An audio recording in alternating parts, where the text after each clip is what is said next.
अपना एक्सरसाइज का क्वेश्चन है, ये सीवुड खारगर सीवुड का डेट 7/10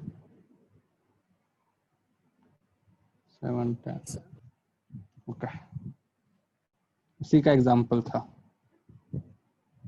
तो हमको एग्जाम्पल सॉल्व नहीं करना है, हमको लिखना है कि number of equation and number of an variables. तो क्वेश्चन हमको दिया हुआ है कि एक हमारे पास में हॉरिजॉन्टल स्मूथ सरफेस है, उसके ऊपर एक ट्राइंगुलर वेज रखा हुआ है, ये वेज, इसको सपोज मैंने बोल दिया ए, स्मूथ सरफेस, सपोज ये एंगल थीटा, इसके ऊपर हमने एक ट्राइंगुलर वेज ऐसा रखा हुआ है ऊपर, सपोज इसको हमने बोल दिया बी, ठीक है, और इसके ऊपर हमने एक और बॉक्स रखा हुआ है सी। तुमको क्या हुआ है, mass of A B and C are M, small M, सबका मास स्मॉल एम है, और all surfaces are smooth.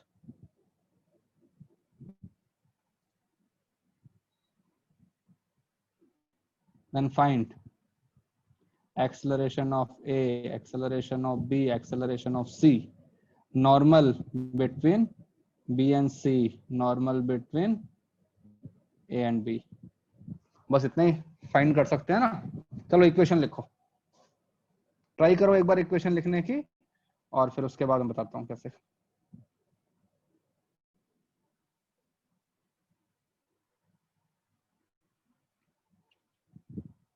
Sir इसी क्वेश्चन में डाउट था। इसी में डाउट था, चलो ठीक है, कितना ट्राई करो फिर बताता हूँ अभी।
बताओ, जो हमारा ब्लॉक ए है उसका एक्सेलरेशन कहाँ की तरफ हो सकता है?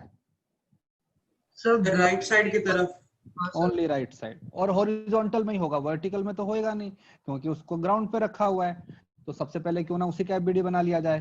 तो सबसे पहले मैंने एफबीडी बनाया ए का, एफबीडी ऑफ ए। तो देखते हैं इसके ऊपर कितना फोर्स लग रहा है। ये हमारे पास में सरफेस, ये हमारे पास में वेज, ये एंगल थीटा। इसका जो खुद का mg है उसको रिप्रेजेंट करने की कोई जरूरत नहीं है, बिकॉज इसका जो एक्सेलरेशन है वो हॉरिजॉन्टल में हो रहा है। सपोज मैंने बोल दिया a1, और जो mg फोर्स है वो लग रहा है वर्टिकल में, तो वो लाइन ऑफ मोशन के परपेंडिकुलर है, तो हमको कोई जरूरत नहीं। इन दोनों सरफेस के बीच में सपोज जो नॉर्मल फोर्स लग रहा है उसको मैंने बोला n1, ठीक है। तो अब देखते हैं इसके ऊपर जो फोर्स लगेगा वो यहाँ की तरफ लगेगा, n1।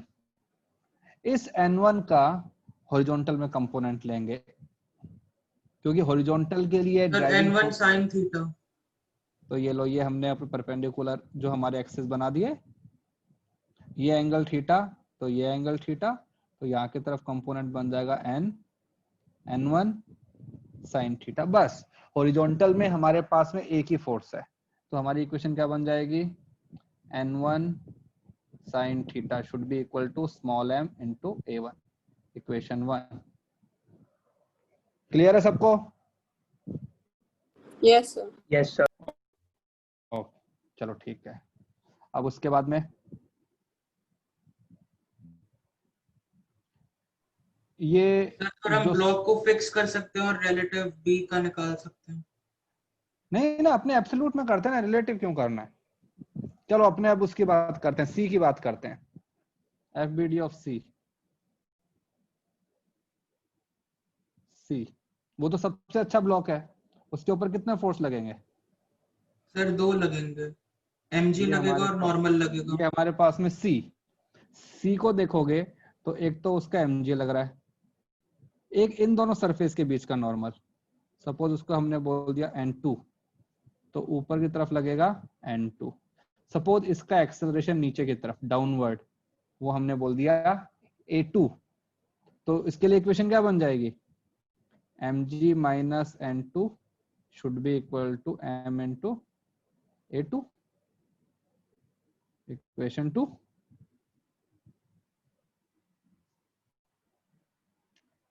हाँ यार,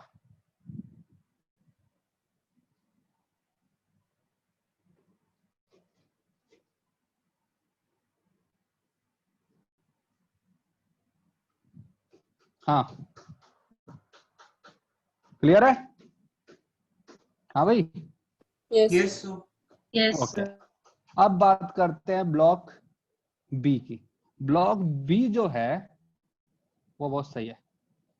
ब्लॉक बी कैसा है, एक अपने इस पे रखा हुआ है ना, इंक्लाइन प्लेन पे, इंक्लाइन प्लेन पे रखा हुआ है, ये है ब्लॉक बी। इसके ऊपर फोर्स देखते हैं, एक तो इसका खुद का mg लग रहा है यहाँ की तरफ, सर ठीक है। नॉर्मल और लग रहा है सी ब्लॉक के साथ। ब्लॉक ए वाला जो है नॉर्मल n1, तो पहले उसको रिप्रेजेंट करते हैं, उसको अपने रेड पेन से दिखाया हुआ है ना, तो उसको अपने रेड कहते रेड से रिप्रेजेंट करते हैं। सर ये हमने बट कर उसकी दिया हमें उसको जरूरत रेड नहीं है ना, पेन क्योंकि से। मोशन तो उस लाइन के अलावा हो ही नहीं रहा है। नहीं नहीं नहीं, वो तो उसके रेफरेंस फ्रेम में हो रहा है ना, ए के रेफरेंस फ्रेम में हो रहा है, मैं तो अभी ग्राउंड फ्रेम में सॉल्व कर रहा हूँ, है ना। अच्छा हाँ सर, हाँ हाँ आई एम समझा सर। सॉल्विंग इन द, ठीक है, क्योंकि हाँ sir. Wedge is also moving ना, तो सर हाँ वो एक उसके तो इसके साथ ही ऊपर उस फोर्स तरफ भी लगेगा मूव ऊपर की तरफ, करेगा। ठीक है, n1 लगेगा ऊपर की तरफ। सर ग्राउंड फ्रेम में सारे फोर्सेस को कंसिडरेशन में लेना है ना? यस, हाँ ग्राउंड फ्रेम में सॉल्व कर रहा हूँ ना मैं हाँ तो एक तो मैं n1 लग गया, और अब ये वाला देखो, ब्लॉक सी ने जो इसके ऊपर फोर्स लगाया है वो कहाँ की तरफ लगाया, vertically downward, vertically downwards mg के साथ ऐड वर्टिकली डाउनवर्ड, तो ये लो वो यहाँ की तरफ लग गया, mg के साथ में लग गया, ये n2 लग गया, बस इतने ही फोर्स हैं, ठीक है। तो इन फोर्सेस को हमने क्या कर दिया, दो डायरेक्शन के अंदर वो कर लेते हैं, अपने एक्स वाई एक्सिस कर लेते हैं, तो ये लो, ये हमने ये बोल दिया हमने एक्स एक्सिस, ये हमने बोल दिया वाई एक्सिस, ये एंगल थीटा, तो ये एंगल भी थीटा, ये एंगल थीटा, तो ये एंगल भी थीटा। कंपोनेंट करते हैं, ऊपर की तरफ क्या कंपोनेंट आएगा, n1 cos थीटा, यहाँ की तरफ n1 sin थीटा, बस हमारे पास कंपोनेंट भी हो गए। अब मैंने अज्यूम किया कि इस डायरेक्शन के अंदर एक्सेलरेशन ax और इस डायरेक्शन के अंदर एक्सेलरेशन ay, ठीक है, या फिर अपने उल्टा मान लेते हैं, क्योंकि कहते राइट हैंड साइड में नहीं जाएगा ना, लेफ्ट में जाएगा, तो Yes. यहाँ मान लेते हैं, लेफ्ट में मान लेते हैं, लेफ्ट के अंदर बोल दिया ax और राइट में डाउनवर्ड a। अब ये एक्सेलरेशन है, तो हमारे पास इक्वेशन क्या होती है, resultant force equal to mass into अपना एक्सेलरेशन होता है ना। अब लगाओ, मैं हॉरिजॉन्टल में कितना फोर्स है, एक ही फोर्स है n1 sin थीटा, तो क्या बन जाएगा n1 sin theta should be equal to m into ax। और वर्टिकल में लगाएं तो वर्टिकल में डाउनवर्ड ये माना है, तो क्या बनेगा mg plus n2 minus n1 cos theta should be equal to m ay। सही है, तो ये हो गया इक्वेशन 3 and 4। बताओ ये यहां तक किसी को डाउट? यहां तक हमने No. लॉज ऑफ मोशन की इक्वेशन लगाई है सारी, कोई हमने और कुछ नहीं लगाया है। सर अगर बी हॉरिजॉन्टल मूव कर रहा है तो सी भी हॉरिजॉन्टल मूव करता होगा ना? नहीं, बताओ सी के ऊपर हॉरिजॉन्टल में फोर्स है ना, कौन लगाएगा मुझे ये बताओ। सी वैसे को तो नहीं। बस अगर कोई फोर्स ही नहीं है तो सी हॉरिजॉन्टल में क्यों जाएगा? अगर यहाँ पे फ्रिक्शन होता तो वो हॉरिजॉन्टल में जाता, otherwise there are no other force, because ये सरफेस तो परपेंडिकुलर फोर्स लगा सकती है ऊपर, राइट? और जो इसका mg है वो भी कैसा है, एकदम और वर्टिकली डाउनवर्ड है, तो particle will not go in the horizontal direction. ठीक है, अब देखो, अब तुम काउंट करो हमारे पास में इक्वेशन कितनी है, वेरिएबल कितने, बताओ काउंट करके। सर जो हमने बी के लिए जो 2 इक्वेशन निकाली हम उसे एक नहीं काउंट करेंगे क्योंकि वो सिर्फ बी का एक्सेलरेशन दे रहा है। क्या चीज, क्या बोल सर रहे हो? सर आपने जो 3 and 4 जो लिखा है इक्वेशन, हाँ सर हम उसे एक नहीं काउंट करेंगे क्या, क्योंकि उसमें बी का टोटल वो एक्सेलरेशन दे रहा है। हेलो बोलो। सर, मैं कह रहा हूँ 3 and 4 इक्वेशंस को हमें एक ही मानना चाहिए ना, क्योंकि वो दोनों को मिला के हमें बी का एक्सेलरेशन मिलेगा। नहीं नहीं नहीं, मैंने उनको दो अलग अलग इक्वेशन लिखी ना, एक एक्स एक्सिस के अलोंग, एक ना वाई एक्सिस के अलोंग। भाई पार्टिकल के दो एक्सेलरेशन मैंने अज्यूम किया है ना, एक्स और वाई में। सर तो हमारे वेरिएबल भी इंक्रीज हो गया ना। हाँ हाँ, तो कोई बात नहीं ना, हम इक्वेशन और लिख देंगे। सर तो टोटल तो 6 हो गए वेरिएबल्स फिर। ओके, तो अभी हमारे पास में 6 अपने वेरिएबल्स हैं, और हमारे पास में इक्वेशन कितनी है? 4। 4 sir.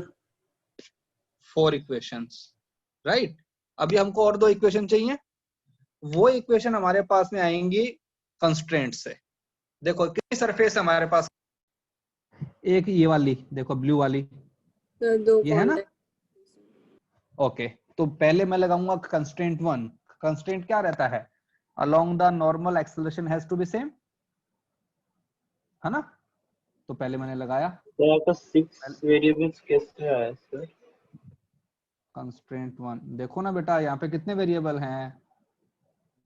a1, a2, n1, n2, ax, ay, हो गए ना 6? अच्छा, एक से वही है। हाँ, कंस्ट्रेंट 1 ये मैंने लगाया बिटवीन b एंड c। बताओ b एंड c इनके बीच में क्या कंस्ट्रेंट लगेगा? Along the normal acceleration has to be same. तो अलोंग द नॉर्मल देखते हैं, ये मेरे पास पार्टिकल है c, इसका एक्सेलरेशन कहाँ की तरफ है? नीचे की तरफ। क्या मैंने अज्यूम किया? a2। ये मेरे पास है b, इसका यहाँ की तरफ एक्सेलरेशन है ay, और यहाँ की तरफ है ax। बताओ अलोंग द नॉर्मल कौन कौन से एक्सेलरेशन है? सर A2 और AY। तो अलोंग नॉर्मल हम कह देंगे कि a2 should be equal to ay। ये हमारी इक्वेशन 5th। ओके, ठीक है? Yes sir. ओके, अब मैं लगाता हूं सेकंड सरफेस, ये वाली। देखो रेड वाली सरफेस को देखो, बिटवीन ए एंड बी। यहां भी तो अपने कांटेक्ट में है ना ये दोनों, तो अगर कांटेक्ट में होते हैं तो क्या होता है? Along the normal acceleration same. तो चलो अब बनाते हैं, फिर हमने लिखा कंस्ट्रेंट 2 किसके बीच में? Between A and B. तो ये है मेरे पास में ए, ठीक है? इसका एक्सेलरेशन कहाँ की तरफ है? हॉरिजॉन्टल में। तो हॉरिजॉन्टल में एक्सेलरेशन हो गया a1, लेकिन ये कहाँ की तरफ है इसका नॉर्मल? नॉर्मल इसका ये वाला है नॉर्मल, ये है इसका नॉर्मल। तो इसके अलोंग एक्सेलरेशन क्या बन जाएगा? ये एंगल थीटा, तो इधर a1 साइन थीटा। ठीक है, अब बात करते हैं बी की। ये हमारे पास में बी है, ये था ना बी। अरे भाई कुछ आ रहा है समझ में या फिर ऐसे चुपचाप बैठे हो? सर आ समझ में रहा आ रहा है सर। आ रहा है ना? हाँ ठीक है। इसका एक्सेलरेशन यहाँ की तरफ क्या था? ए वाई, और यहाँ की तरफ ए एक्स। हमको कहाँ की तरफ लेके आना है इसका एक्सेलरेशन? सर नॉर्मल के अलोंग द नॉर्मल। ये है मेरे पास में नॉर्मल का डायरेक्शन, ये है ना नॉर्मल। देखो इसका नॉर्मल उसका नॉर्मल सेम। अब यहाँ पे एंगल देख लेते हैं, ये एंगल थीटा, तो ये एंगल थीटा। इधर कंपोनेंट क्या आएगा? ए वाई कॉस थीटा, और ये एंगल थीटा, तो ये एंगल थीटा। इसका इधर क्या बन जाएगा ऊपर की तरफ? ए एक्स साइन थीटा। कंपोनेंट करना अच्छे से आना चाहिए भाई। अब बताओ उसका रिजल्टेंट क्या बन जाएगा along normal? y cos theta minus ax sin theta is along equal to a1 sin a1 sin theta should be equal to ay cos theta minus ax sin theta। ये हमारे पास में इक्वेशन 6। बस एक अब doubt सही हो है? रहा है हाँ सर। सारा सर समझ में आ गया। मोशन का जो ब्लॉक है वो तो राइट साइड पे जा रहा है, और जो बी सर जो ए वाला ब्लॉक है हाँ राइट। यार तुम्हारी आवाज ब्रेक हो रही है। सर अभी आ रही है क्या आवाज? हाँ अभी सही है। सर मैं कह रहा हूँ कि जो ए वाला ब्लॉक है वो तो राइट साइड पे जा रहा है, यस तो बट जो बी वाला जो ब्लॉक है वो तो इंक्लाइंड प्लेन से ऐसे नीचे की तरफ जा रहा है। हाँ हाँ, लेकिन वो सर तो नीचे उसका भी एक्सेलरेशन उस थोड़ा हाँ कंफ्यूजन हो गया अरे देखो सर। ना बी रिजल्ट। अरे उसके एक्सेलरेशन क्या है? कितने कंपोनेंट होंगे? 2 होंगे ना कंपोनेंट। एक एक्स, क्योंकि उसको अल्टीमेटली भाई तुम बताओ, अगर ये तुम्हारा नीचे से मतलब कि ए ब्लॉक यहाँ चला जाएगा तो नीचे भी तो आएगा ना वो। उसको नीचे भी आना है और लेफ्ट में भी जाना है, दोनों काम करने हैं उसको। ठीक है, तो हमने किया ना, देखो इसके 2 एक्सेलरेशन, एक ए एक्स, एक नीचे की तरफ ए वाई। ये मेरे पास में नॉर्मल, तो अलोंग द नॉर्मल ये क्या बन गया? ए वाई कॉस थीटा। यहाँ की तरफ क्या बन गया? ए एक्स साइन थीटा। हमको रिजल्टेंट कहाँ की तरफ लेके आना है? यहाँ की तरफ लेके आना है ना, तो क्या बन जाएगा? ए वाई कॉस थीटा माइनस ए एक्स साइन थीटा। और यहाँ की तरफ क्या था मेरे पास में? ये था if two surfaces are in contact then along the normal acceleration of both the surfaces is same. तो हो गया सेम, हमारे पास में इक्वेशन आई। अब हम सॉल्व कर लेंगे, जो भी हमारे पास प्लस माइनस आएगा हम उसके हिसाब से कर देंगे, क्योंकि acceleration is the vector quantity. तो होने दो। ठीक है, तो देखो हमारा जो पर्पस होता है वो यहाँ पे खत्म हो जाता है कि number of equation and number of variables are same. अब इसके बाद में तुमको सॉल्व करना है। हाँ बताओ, किसी को कुछ डाउट? No sir. चलो फिर आगे आए। हाँ भाई आगे बढ़े। Yes sir. Yes sir. Okay चलो, तो हम लास्ट क्लास के अंदर कर रहे थे स्ट्रिंग प्लस वेज।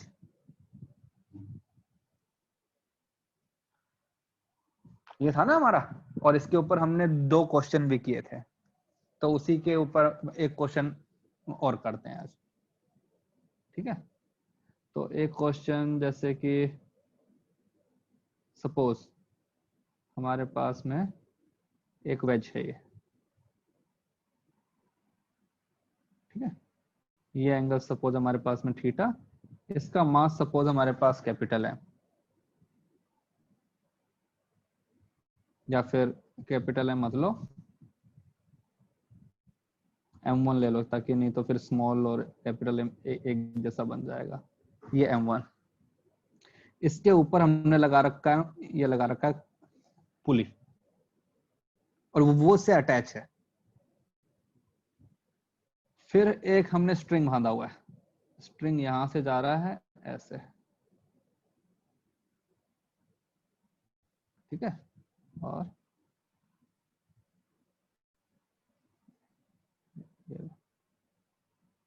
से आ रहा है, एक ब्लॉक यहां रखा हुआ है।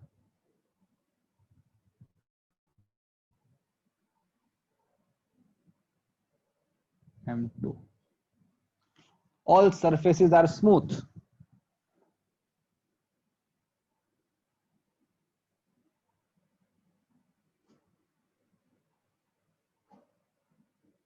अब हमको फाइंड करना है स्ट्रिंग में कितना टेंशन है, ब्लॉक के बीच में कितना नॉर्मल है, ब्लॉक M1 का एक्सेलरेशन कितना होगा, M2 का एक्सेलरेशन कितना होगा, मतलब सब कुछ फाइंड आउट करना है। We have to analyse the question. तो पहले तो मुझे बताओ कि इसको देख के क्या दिमाग में आ रहा है। सर इसका एक्सेलरेशन M1 का पीछे की तरफ है और M2 का आगे की तरफ होगा ना सर? भाई, और उसका वर्टिकल में भी होगा। हाँ सर। होगा ना? Yes sir. भाई अगर सपोज तुम्हारा नीचे वाला ब्लॉक जो है वो स्लाइड कर गया राइट हैंड साइड में, तो जो तुम्हारा मतलब M2 ब्लॉक है उसको उसके ऊपर स्लाइड भी करना है और उसके साथ साथ में आगे भी जाना है। हाँ सर। ठीक है, ओके। अब मुझे बताओ, जितना ये ब्लॉक आगे जाएगा उतना ही तुम्हारे पास में स्ट्रिंग कम होएगा ये वाला, और उतना ही इसके अलोंग तुम्हारा ब्लॉक क्या हुआ, नीचे आएगा। Yes sir.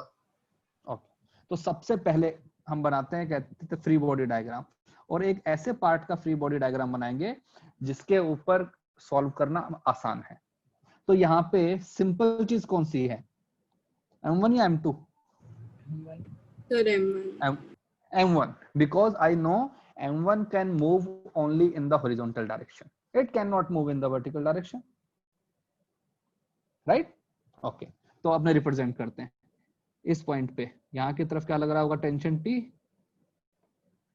ठीक है, और यहाँ की तरफ टेंशन T, और इस पे ये ऊपर की तरफ टेंशन T, और इन दोनों के बीच में लग रहा होगा नॉर्मल। तो पहले अपने FBD बनाते हैं M1 का, फॉर M1।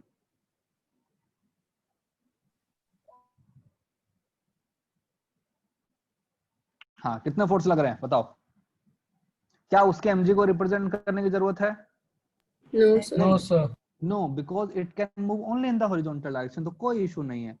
तो ये बना दिया, इसका एक्सेलरेशन यहाँ की तरफ ही होगा, जिसको मैंने बोल दिया A। ठीक है, मतलब कि ये इस तरफ जाए। अब फोर्सेस को रिप्रेजेंट करते हैं। एक तो यहाँ की तरफ लग रहा है टेंशन, देखो ये वाला ब्लैक वाला जो मैंने अभी ब्लैक किया, राइट? सर दोनों का एक्सेलरेशन सेम होगा क्या? सेम कैसे होगा यार, उसको वर्टिकल में भी आना है ना, वेक्टर क्वांटिटी है ना एक्सेलरेशन। तो हाँ सर, हाँ। देखो कहाँ भूल गया यार मैं। हाँ, कितने फोर्स लग रहे हैं वो देखते हैं। तो पहले तो अब टेंशन को देखते हैं। एक यहाँ की तरफ लग रहा है टेंशन T, राइट? एक यहाँ की तरफ लग रहा है टेंशन T, और क्या लग रहा है? नॉर्मल। नॉर्मल बिटवीन द ये, और नॉर्मल हमेशा कैसा लगता है, सरफेस के परपेंडिकुलर। तो ये लो, ये लग गया सरफेस के परपेंडिकुलर, नॉर्मल लग गया। कहाँ की तरफ? और नीचे की तरफ आएगा ना नॉर्मल। तो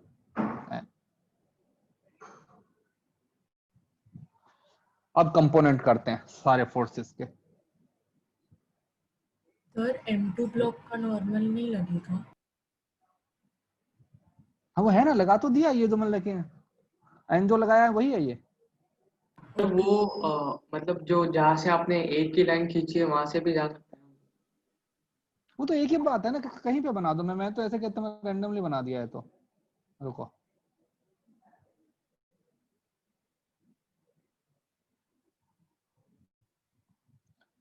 भाई मतलब FBD की कैसे बनाना है वो तो अपनी मर्जी है ना। हम तो ultimately force equal to mass into acceleration लगा देंगे। ये लो,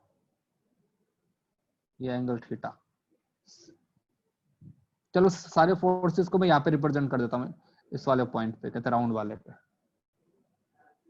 ठीक है भाई, पूरे कंप्लीट ऑब्जेक्ट को मैंने यहाँ पे मान लिया। अब इसके ऊपर पहले लगाते हैं, कहते हैं टेंशन। कहाँ पे लगेगा टेंशन? एक यहाँ पे लग रहा है टेंशन T, और एक यहाँ पे लग रहा है टेंशन T। ये है ना, देखो स्ट्रिंग ये वाला। हाँ भाई सही है। Yes sir. Yes, sir. Okay, अब इसके एंगल को रिप्रेजेंट कर देते हैं। ये एंगल थीटा, तो ये एंगल थीटा, इसका इधर कंपोनेंट क्या बन जाएगा? T Cos. cos theta. ठीक है, यहाँ पे बन जाएगा T sin theta. T sin theta की कोई रिक्वायरमेंट ही नहीं है, because this is not moving in the vertical direction. Okay, अब बात करते हैं नॉर्मल की। कहाँ पे लगता है नॉर्मल फोर्स? Surface Along. के परपेंडिकुलर। ठीक है, और कहाँ की तरफ लगेगा? नीचे की तरफ आएगा ना एन।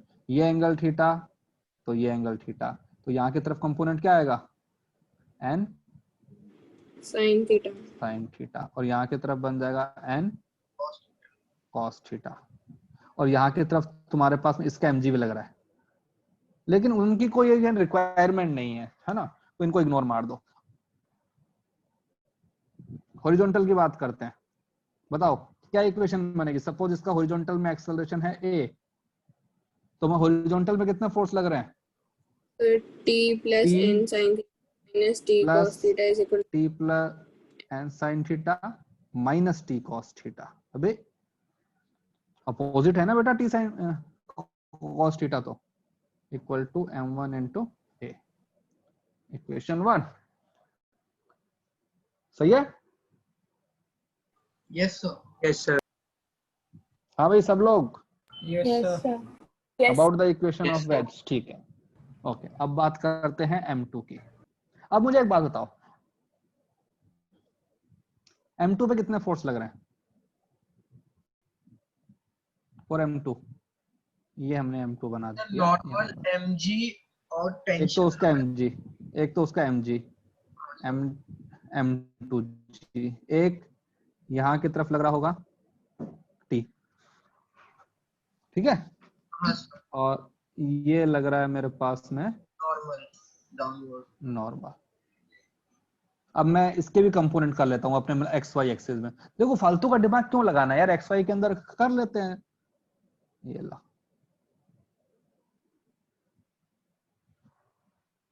ठीक है, तो ये एंगल था ना थीटा, ये थीटा, तो ये थीटा, ये थीटा, तो ये थीटा, ये थीटा, तो ये थीटा। ठीक है, अब मैं अज्यूम कर लेता हूँ एक्सेलरेशन। पहले बताओ, पहले अपना कॉमन सेंस लगाते हैं। m2 एक्सेल कहाँ की तरफ होगा? लेफ्ट में होगा, राइट में होगा? m2 का एक्सेलरेशन लेफ्ट और राइट? नीचे की तरफ और left sir side. Down the inclined plane होगा ना। लेफ्ट अरे ठीक है, लेफ्ट में मान ले। लेफ्ट और नीचे। अरे एक ही बात है ना, प्लस माइनस आ जाएगा, लेकिन वो अपनी मर्जी है। चलो ठीक है, ये हमने बोल दिया। हमने बोला यहाँ की तरफ एक्सेलरेशन ax और यहाँ की तरफ एक्सेलरेशन ay। अब मुझे इक्वेशन बता दो बस। इसका इधर कंपोनेंट क्या आएगा? t cos थीटा, ऊपर की तरफ t sin थीटा। यहाँ की तरफ क्या बन जाएगा? n sin थीटा, ऊपर की तरफ n cos थीटा। बताओ इक्वेशन क्या बनेगी ax के लिए, अगर तुमने यहाँ की तरफ अज्यूम किया acceleration? Sir n sin theta minus t cos theta. n sin theta minus t cos theta, ये तो बन गया resultant force equal to m2 into ax। और वर्टिकल में m2g minus t sin theta minus n cos theta should be equal to m2 into ay। ठीक है, 2 and 3। अब count करो कितने वेरिएबल, कितनी इक्वेशन? ax सर चार ay, वेरिएबल है। चार we are variable. having 5 equations। और हमारे पास कितने वेरिएबल हैं? और हमारे पास में इक्वेशन है 3। अब हम लगाते हैं कंस्ट्रेंट।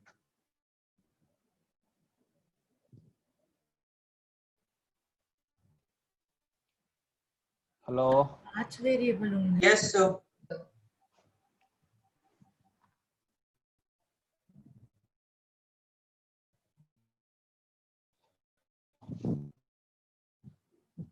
सर 5 वेरिएबल है और 3 इक्वेशन है ना सर? हाँ सर 5 वेरिएबल होंगे।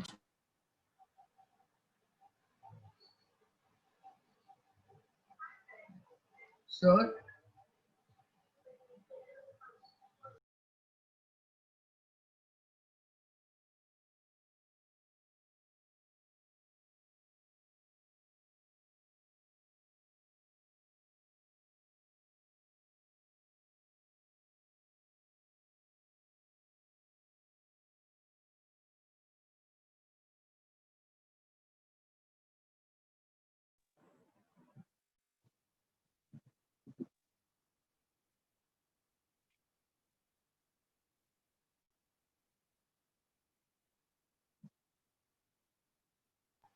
Hello sir.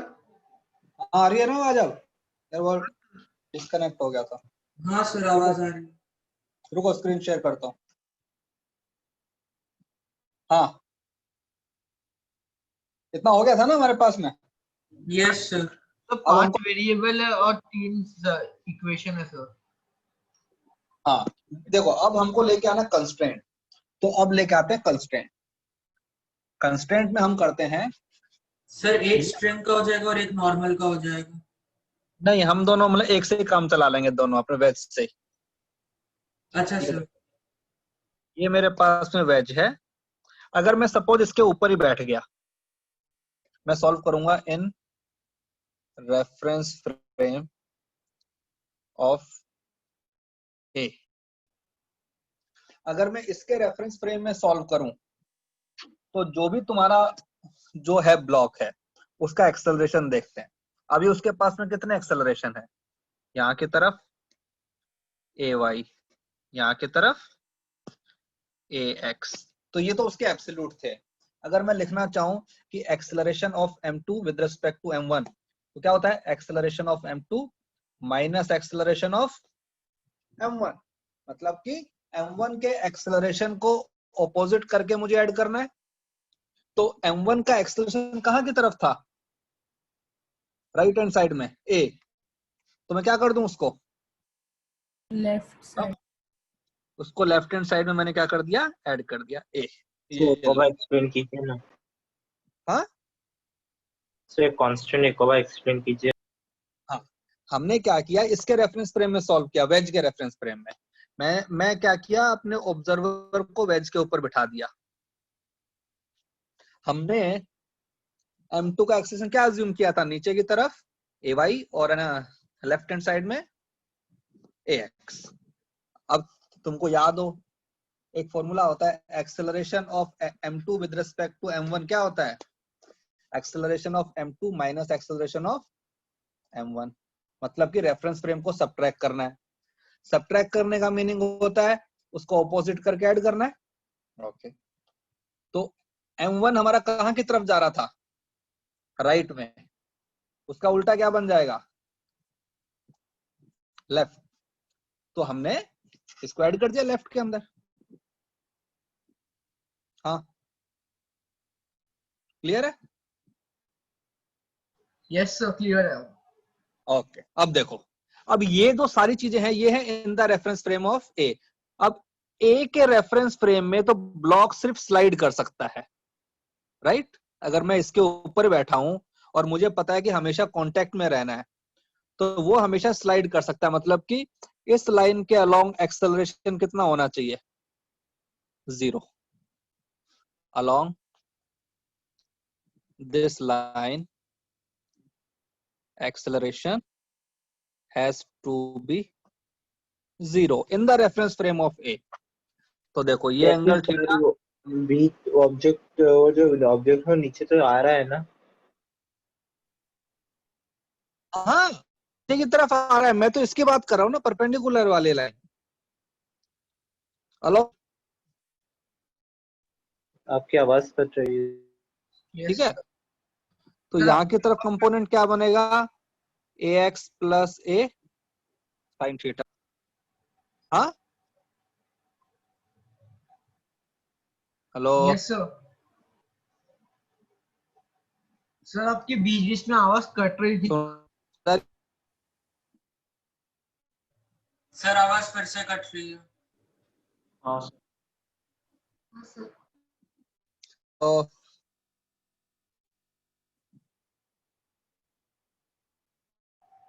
Hello sir.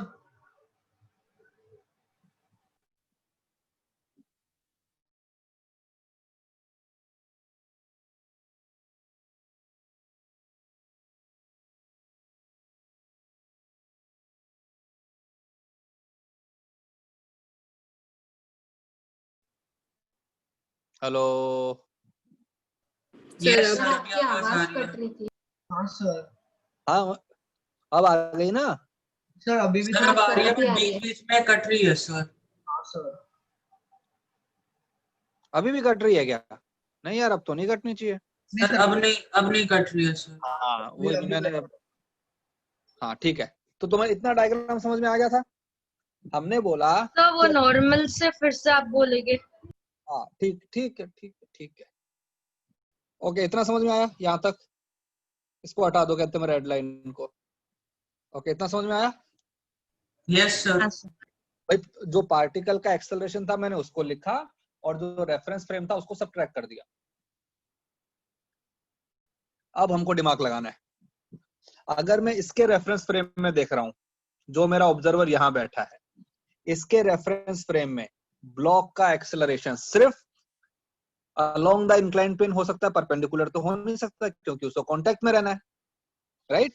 तो इस लाइन के अलोंग, ये वाली लाइन, इसके अलोंग उसका एक्सेलरेशन कितना होना चाहिए रिजल्टेंट? 0। तो करो, अपने ऊपर की तरफ कंपोनेंट क्या बन जाएगा, ax plus a sine theta, और यहां की तरफ क्या बन जाएगा, ये एंगल थीटा तो ये थीटा, ay cos थीटा। सही है? तो इनको इक्वल कर दें, तो ax plus a sine theta should be equal to ay cos theta. Equation 4। Fine? हाँ भाई, क्लियर? दो सरफेस अगर कांटेक्ट में होती है तो अलोंग द नॉर्मल एक्सेलरेशन 0 होता है।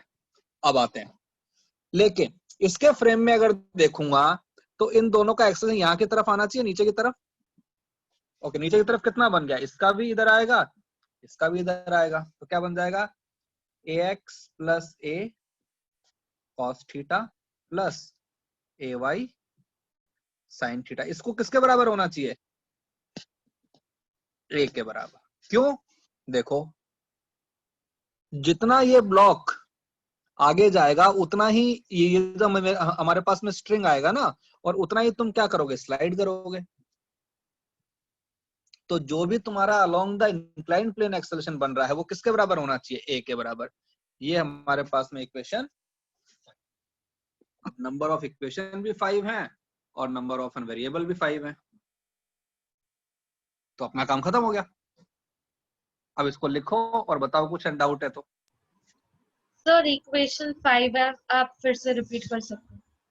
इक्वेशन 5 ये कहती है, अगर तुम सपोज तुम अपने आप को वेज के ऊपर बिठा दो तो तुमको क्या दिखेगा कि वो जो ब्लॉक है वो स्लाइड कर रहा है। हाँ सर। ओके, कितना स्लाइड कर रहा है,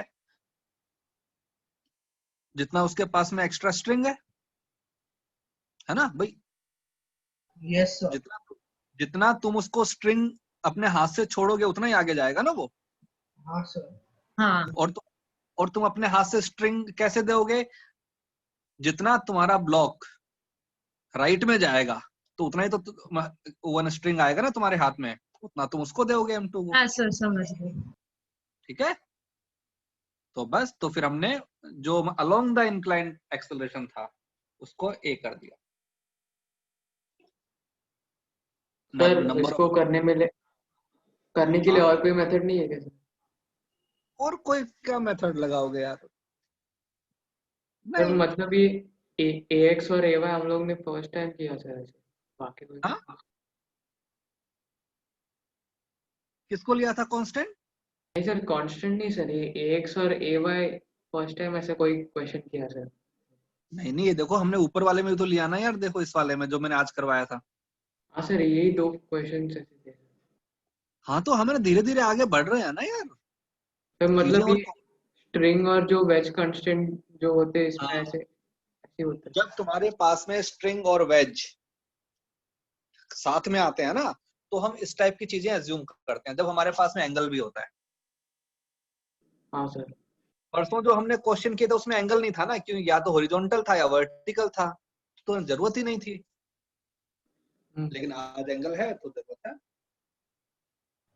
सर फिफ्थ वाली इक्वेशन को हम रिलेटिव में क्यों कर रहे हैं मुझे नहीं समझ में आया। मतलब सीधा आपने जो बताया कि जितना जो m1 ऑब्जेक्ट जितना राइट में जाएगा उतना ही m2 ऑब्जेक्ट जब वो उतना डायगनली नीचे जाएगा। नहीं नहीं नहीं, सर वो तो उसके रेफरेंस, एक सेकंड, वो उसके रेफरेंस फ्रेम में जाएगा ना, वेज के रेफरेंस फ्रेम में। हाँ सर। हाँ तो तभी तो मैंने उसके रेफरेंस फ्रेम में किया। सर तो ax plus a sin theta क्यों हुआ? अरे भाई उनका कंपो साइन थीटा देखो ना भाई, ये हो गया तुम्हारे पास सर सिर्फ हॉरिजॉन्टल। ax sin थीटा होना चाहिए था ना। अरे भाई इसके रेफरेंस फ्रेम में सॉल्व कर रहे हैं ना अब। ये जो तुम्हारा ये ऑब्जर्वर बैठा है यहाँ पे किनारे पे, इसको क्या लगेगा? इसको लगेगा कि अलोंग द नॉर्मल एक्सेलरेशन 0 है। ग्राउंड फ्रेम में तो है ना एक्सेलरेशन के नॉर्मल के अलोंग। भाई देखो ना, ग्राउंड फ्रेम में तो आएगा ना नॉर्मल के ये, लेकिन उसके फ्रेम में नहीं है।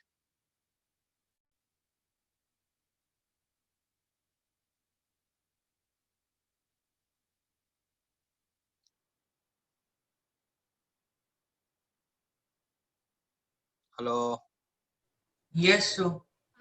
समझा? भाई तुम्हारा ब्लॉक जो है वो स्लाइड भी कर रहा है, नीचे भी आ रहा है, लेफ्ट में भी जा रहा है, वो सारे काम कर रहा है, ठीक है। लेकिन किसके फ्रेम में? ग्राउंड फ्रेम में। अगर मैं इसके फ्रेम में देखूंगा, वेज के फ्रेम में, तो वेज के फ्रेम में तो वो स्लाइड ही कर रहा है बस, because wedge is also moving.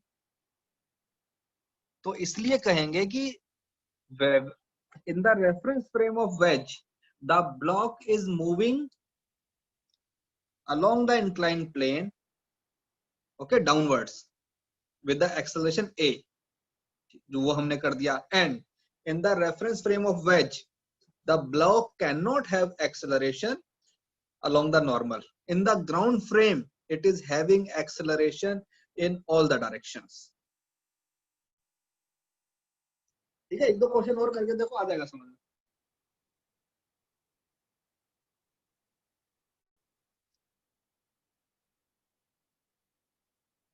हाँ भाई हुआ। हाँ Yeah. सर। Okay good. तो ये जो क्वेश्चंस होते हैं, these are you can say considered to be very difficult question. Okay sir एक क्वेश्चन था सर। भाई, स्ट्रिंग प्लस वेज कॉम्बिनेशन जो होता है, this is one of the most difficult in laws of. तो इनकी जितनी ज्यादा प्रैक्टिस करोगे उतना तुमको अच्छा समझ में आएगा। सेम क्वेश्चन जो मैंने किया है, इसको घर पे जाके फिर से करके देखो तो तुमको और समझ में आएगा। सर एक डाउट था सर, हाँ, एक्सेलरेशन एक्स वाई में है तो जेड एक्सिस में भी लग सकता एवरेज यार हम तो अज्यूम कर रहे हैं ना कि हम वो वहां पे जा रहा है, उसी लाइन में जा रहा है। मतलब एक्स वाई प्लेन तो मान सकता हूँ ना मैं, जेड एक्सिस तो मेरा ये हो गया, मतलब कि out of the plane, out of the plane और इनसाइड द प्लेन, लेकिन वो अंदर नहीं जा रहा है। Okay sir. ठीक है, तो ये हमारे पास में कुछ चीजें होती है। इसके बेसिस पर तुमको कल 2 क्वेश्चन और करने, मैं तुमको बताता हूँ कौन कौन से करने। होमवर्क होमवर्क में तुमको करने हैं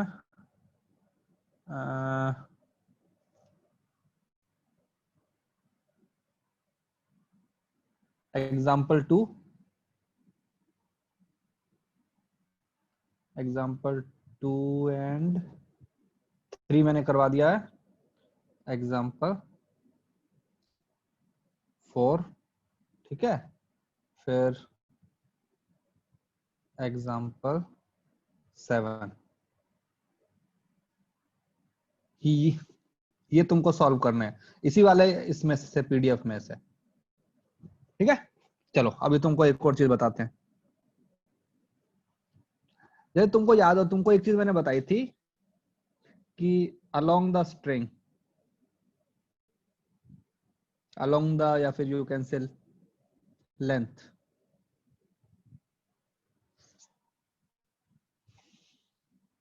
along the length of string, acceleration velocity has to be same। बताया था ना ये। तो जैसे सपोज हमारे पास में यहाँ पे एक ब्लॉक है, इसका वेलोसिटी तुमको यहाँ की तरफ दिया हुआ है, सपोज v1, एक ब्लॉक यहाँ पे है, ठीक है।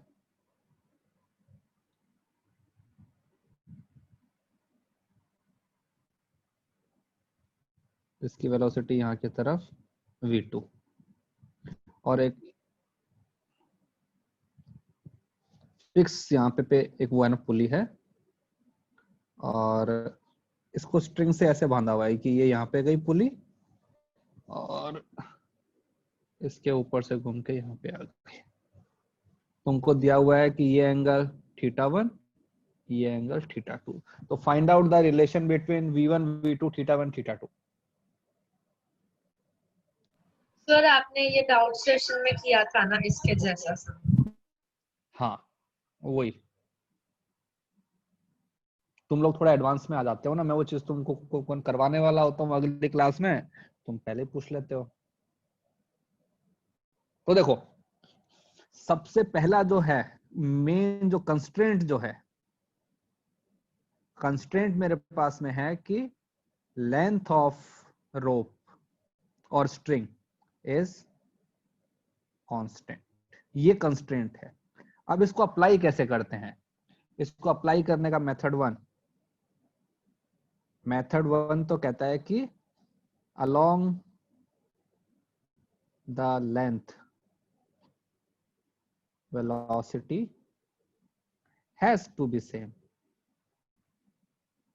भाई सपोज तुम पतंग उड़ा रहे हो, तो जितना तुम छोड़ते हो, कहते हैं अपने मंजा छोड़ते हो, उतना ही ऊपर जाती है ना पतंग। तो सेम चीज यहाँ पे है, ये मेरे पास में लेंथ है ये, तो बताओ इस लाइन के अलोंग उसका कंपोनेंट कितना आएगा? ये θ1 है तो v1 cos θ1, ये v2 है, ऊपर θ2 है, तो इधर कंपोनेंट क्या बन जाएगा? v2 cos θ2। तो हम बोल देंगे v1 cos θ1 should be equal to v2 cos θ2। बताया हुआ है मैंने, ये शायद मैंने एक दो क्वेश्चन पहले भी करवाए थे ऐसे, याद है? बस हो गया क्या सब? सर आपने v1 cos θ1 is equal to v2 cos θ2 कैसे किया? यार एक बात बताओ, एक स्ट्रिंग है सपोज, ये इसका कांस्टेंट होता है ना लेंथ, तो अगर ये पॉइंट आगे 1 सेंटीमीटर गया तो इसको भी आगे आना पड़ेगा ना 1 सेंटीमीटर। Yes sir. तो हो गया ना कि अलोंग द लेंथ हमारा जो वेलोसिटी है वो सेम होना चाहिए।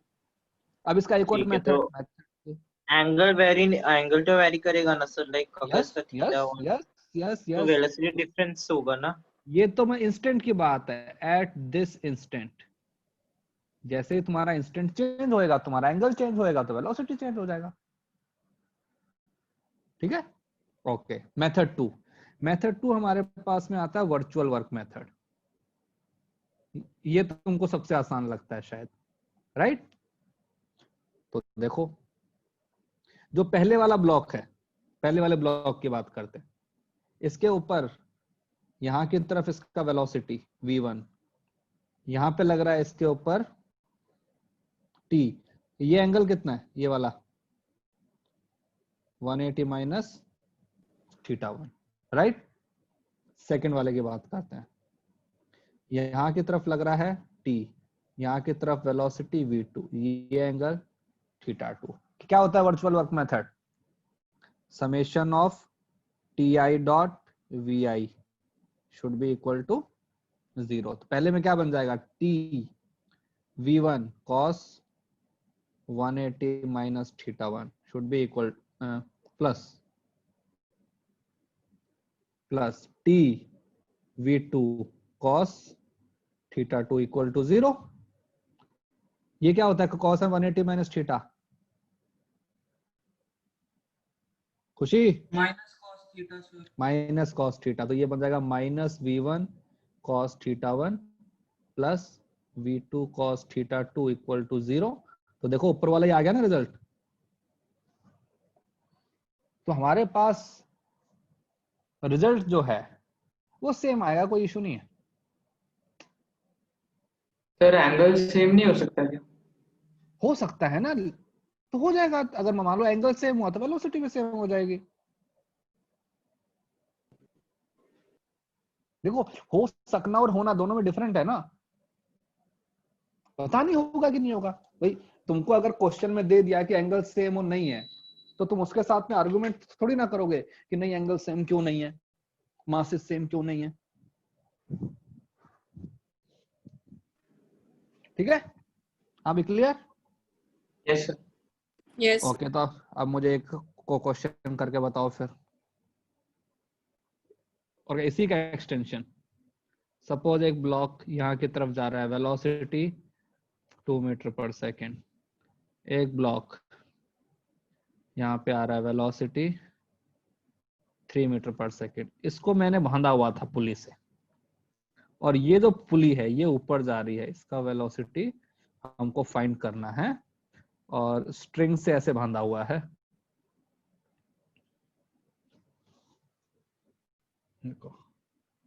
और उस इंस्टेंट पे ये एंगल है 37 डिग्री और ये एंगल है 53 डिग्री।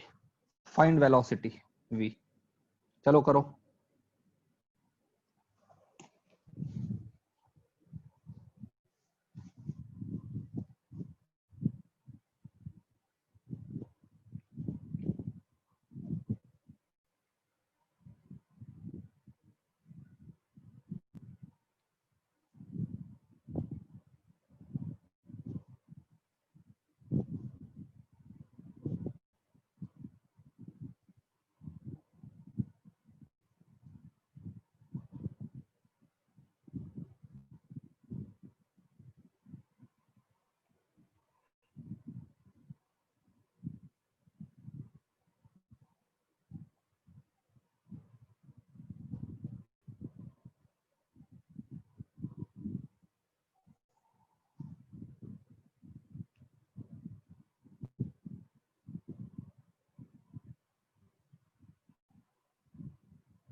सर जब यहाँ हम वर्चुअल वर्क मेथड लगाएंगे तो हम उसको मतलब उस पुली को भी इंक्लूड कर सकते हैं ना उसमें? यस, अरे करना ही पड़ेगा भाई। पहले वाले केस में तो पुली का वेलोसिटी 0 था, इसलिए हमने लिखा ही नहीं, क्योंकि जब अपने 0 से मल्टीप्लाई करते हैं तो 0 बन जाता है सब कुछ।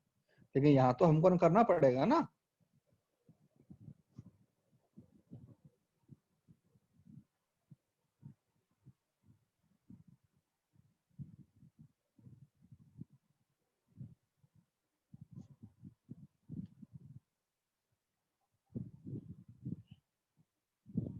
सर 17/5 मीटर पर सेकेंड। 5 सर। 17/5 हाँ मीटर पर। ओके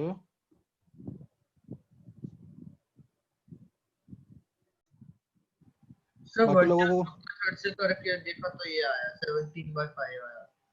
तो हाँ भाई ऐसा कोई हार्ड एंड फास्ट वगैरह रूल थोड़ी ना है कि तुमको वही लगाना है। लेंथ ऑफ देखो द स्ट्रिंग वाला तो मैंने वो सुनो यूज किया। देखो अपना पेपर जो है वो ऑब्जेक्टिव होने वाला है, किसी को कोई फर्क नहीं पड़ने वाला कि तुमने कौन से मेथड से सॉल्व किया। Our purpose is to get the answer तो एंड गेट द 17/5 थिंग्स आ रहा है। डन। देखते सर हैं डाउट है सर, बट क्या सर डाउट क्या लेकिन है। हमें कैसे मतलब इतने सारे मेथड्स हैं, तो सर हम हाँ लोग एग्जाम के वक्त अप्लाई कैसे करें, वो कैसे पता चलेगा सर? मतलब तो बेटा यहाँ पे आके तो स्मार्टनेस काम में आती है। अब तुम बताओ, ओके सिंपल सा एग्जांपल है, अगर मान लो तुम एरोप्लेन उड़ाते हो तो तुम कहोगे अरे यार सामने इतने सारे बटन्स होते हैं, मुझे क्या पता कौन सा बटन दबाना है। तो बताओ उस इंसान को पता कैसे लगता है कि ये बटन ऐसे दबाना है। सर तब वो पढ़ेगा। एग्जैक्टली यस, वो प्रैक्टिस करता है, उसकी ट्रेनिंग होती है तो वो सीखता है। तो यही तुम्हारी ट्रेनिंग हो रही है। You are learning things when you will solve so many example, you will analyze the question. तुम पेपर दोगे तो तुमको अपने आप आइडिया लग जाएगा कि कौन से टाइम पे क्या करना है। भाई पहले ही दिन थोड़ी ना पता लग जाएगा सब कुछ। तभी तो मैं तुमको 5-5 6-6 एग्जांपल ही दे रहा हूँ, कोई 100,000 एग्जांपल नहीं दे रहा हूँ। तो we are in the learning phase, सीख रहे हैं। चलो करो। तो पहले इसकी बात करते हैं। ब्लॉक सपोज इसको बोल दिया A B C। A की बात करते हैं। A का वेलोसिटी यहाँ की तरफ 2, यहाँ की तरफ लग रहा है T, ये एंगल 37। फिर बात करते हैं B की। B यहाँ की तरफ T, यहाँ की तरफ 3 मीटर पर सेकेंड और एंगल 53 डिग्री। पुली की बात करते हैं। पुली यहाँ की तरफ उसका वेलोसिटी v, एक यहां लग रहा है टेंशन, एक यहां लग रहा है टेंशन। अब पहले तो एंगल निकालते हैं। ये एंगल 37 है तो ये एंगल कितना आएगा 37, ये 53। तो ये तो बन गया 53, ये बन गया 37। ठीक है, तो इसका इधर कंपोनेंट क्या बन जाएगा t cos 53, इसका t cos 37। अब लगा दो वर्चुअल वर्क। यहाँ क्या बन जाएगा t इंटू 2 इंटू कॉस 37, इधर t into 3 into cos 53 minus, क्योंकि अब देखो है ना ये ऊपर वेलोसिटी है, फोर्स नीचे है तो माइनस। तो t cos 53 plus t cos 37 into v equal to 0। अब बताओ कितना आता है v का वैल्यू। v का वैल्यू आएगा 8 9 17 17/7 7। हाँ सर 7। यार तुम्हारी कैलकुलेशन बहुत खराब है। cos 53 होता है 3/5, cos 37 होता है 4/5। तो यहाँ पे आएगा 3, यहाँ पे आएगा 4, तो कितना बन गया 7। यस सर एक ठीक है ना, डाउट है। बोलो। सर मैंने इस तरीके से किया कि जितना जो दोनों जो नीचे वाले ब्लॉक्स हैं वो जितनी लेंथ ऊपर की तरफ वो जितनी कवर कर रहे हैं वैसी उतना ही वो हाँ ऊपर कवर राइट करेगा। राइट राइट, सब सही तो है। सर मैंने सीधा ये वाला लगाया कि जो ए ब्लॉक का है उसका 2 cos 37 हो गया, हाँ बी वाले का 3 cos 53 हो गया। हाँ, सर तो उन दोनों को ऐड करने से पता चल जाएगा कि कितनी नहीं लेंथ नहीं का। नहीं नहीं नहीं नहीं नहीं नहीं, अरे ऐसा नहीं कर सकते ना, क्योंकि हॉरिजॉन्टल में भी तो वेलोसिटी है दोनों की। अच्छा हाँ सर। हॉरिजॉन्टल है ना, और इन दोनों के एंगल भी अलग अलग है इसलिए। सर तो वो हॉरिजॉन्टल में मूव कर रहे हैं इसलिए थोड़ी स्ट्रिंग ऐसे नीचे की तरफ भी यस रहेगी तो यस ऐसे नहीं यस कर यस सकता है। समझ गया सर। Yes yes. चलो एक क्वेश्चन और करो। सपोज ये हमारे पास में हॉरिजॉन्टल, ये हमारे पास में एक सपोज एक मास है जिसको मैंने बोल दिया ए, ठीक है, और ये एक पुली है जिसको मैं यहाँ की तरफ लेके जा रहा हूँ, इसका वेलोसिटी है 2 मीटर पर सेकेंड। ये जो तुम्हारे पास में है इसका वेलोसिटी है 4 मीटर पर सेकेंड। और एक हमने स्ट्रिंग बांधा हुआ है, स्ट्रिंग ऐसे है, कुछ यहाँ से आया, इससे अटैच है, फिर इससे ऊपर ऐसे आया, ठीक है, इसको ऐसे अटैच किया हुआ था, वो ऊपर चला गया। वो थोड़ा सा अच्छा नहीं बना डायग्राम।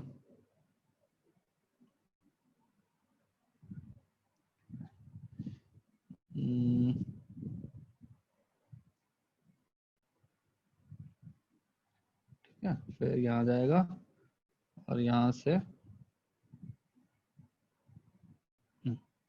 ठीक है, यहाँ से स्ट्रिंग आई, घूम के इधर ऊपर चली गई, फिर ऊपर से यहाँ पे आई और यहाँ पे एक ब्लॉक लगा हुआ है, ठीक है। ये जो है इसको मैंने यहाँ से अटैच किया हुआ है पुली को, इस वाली पुली को भी यहाँ से अटैच किया हुआ है, ठीक है। इसको मैंने बोल दिया बी।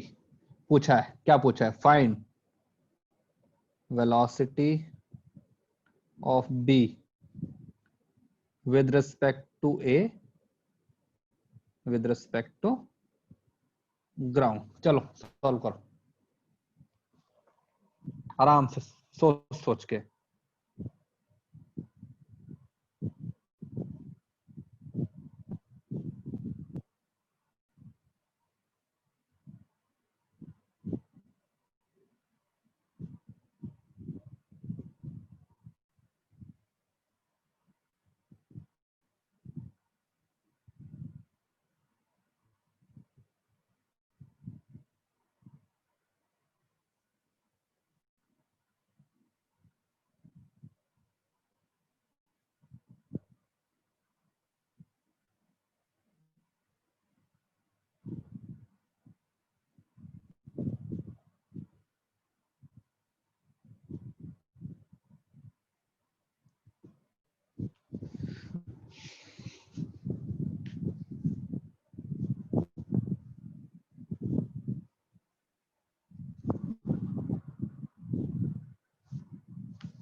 हाँ भाई, किसी का आंसर आया?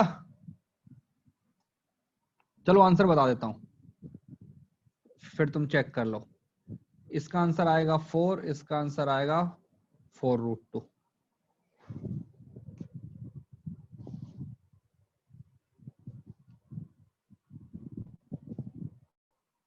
तो मेरा मुझे विथ रेस्पेक्ट टू ए 4 आ रहा है, पर विथ रेस्पेक्ट टू ग्राउंड 8 आ रहा है।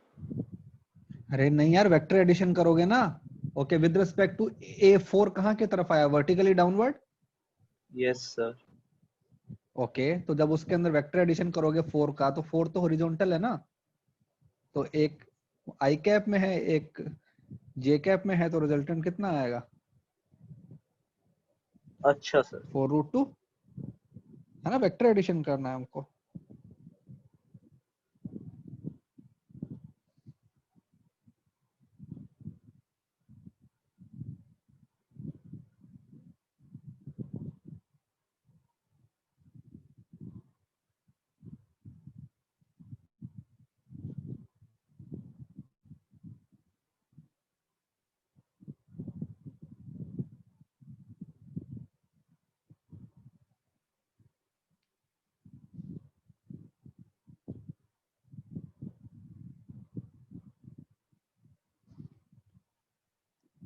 हाँ भाई बताऊं? देखो इतना टाइम नहीं, ना ना, देखो हमको क्वेश्चन में पहले बोला हुआ है कि विद रिस्पेक्ट टू क्या, ए। तो हमने क्या किया, हमारे ऑब्जर्वर को इसके ऊपर बिठा दिया, ये लो, ठीक है। अब मुझे बताओ, इसके रेफरेंस फ्रेम में जो तुम्हारा ब्लॉक जो है, जो कि पहले यहां रखा हुआ था, उसके पास क्या ऑप्शन है, वो कहां जा सकता है?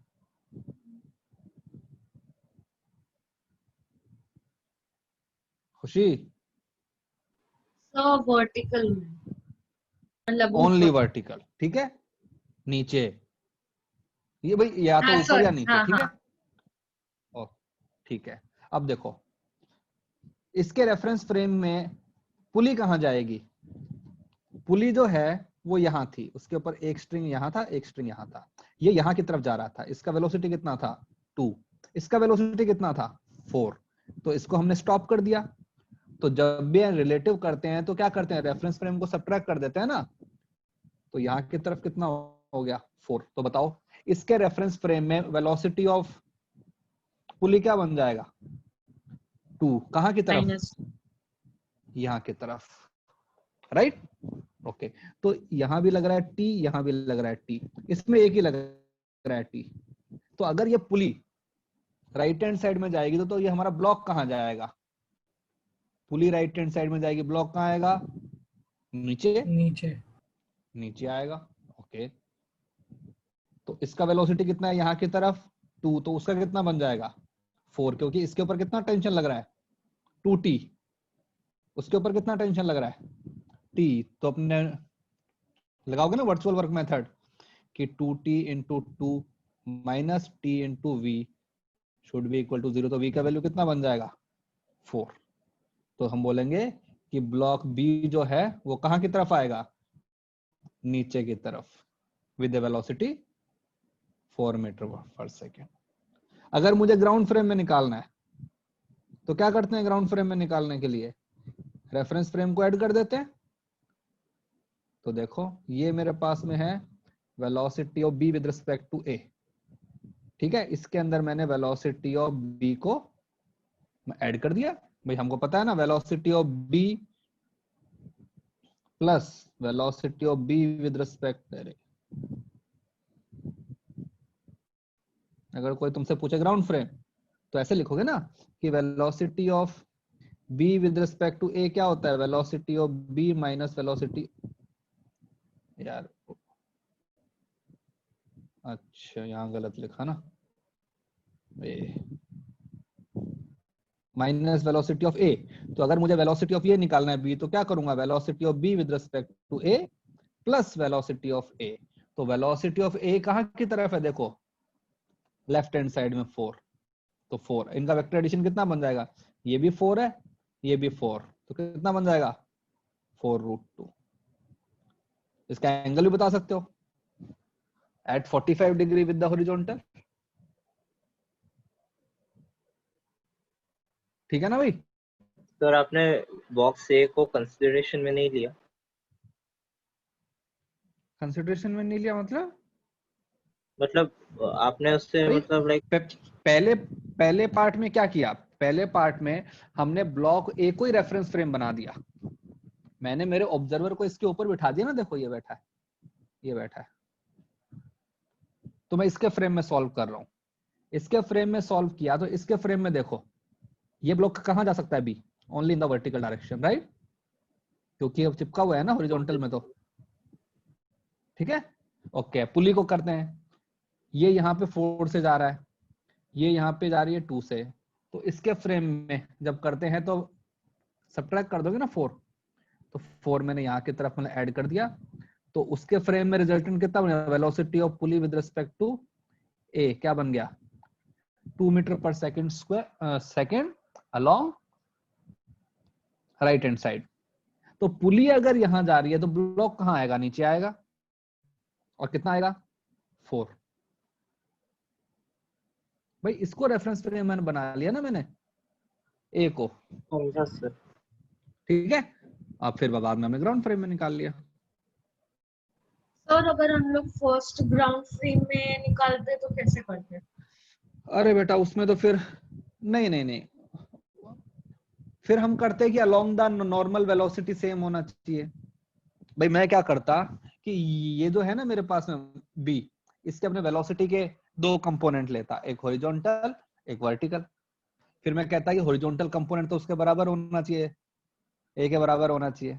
क्यों? क्योंकि उनकी ये दोनों अपने कांटेक्ट में है ना यहाँ पे, है ना। और फिर बाद में अपना तो इसीलिए कहते हैं देखो, जब सरफेस, एक सेकेंड, जब सरफेसेस हॉरिजॉन्टल और वर्टिकल होती हैं तो हमको ax और ay अज्यूम करने की जरूरत नहीं है। लेकिन जब तुम्हारे पास में इंक्लाइन प्लेन आ जाते हैं उस टाइम अज्यूम कर लिया करो, सही रहता है। हाँ बोलो, क्या बोल रहे नीचे स्क्रॉल करो ना सर। हाँ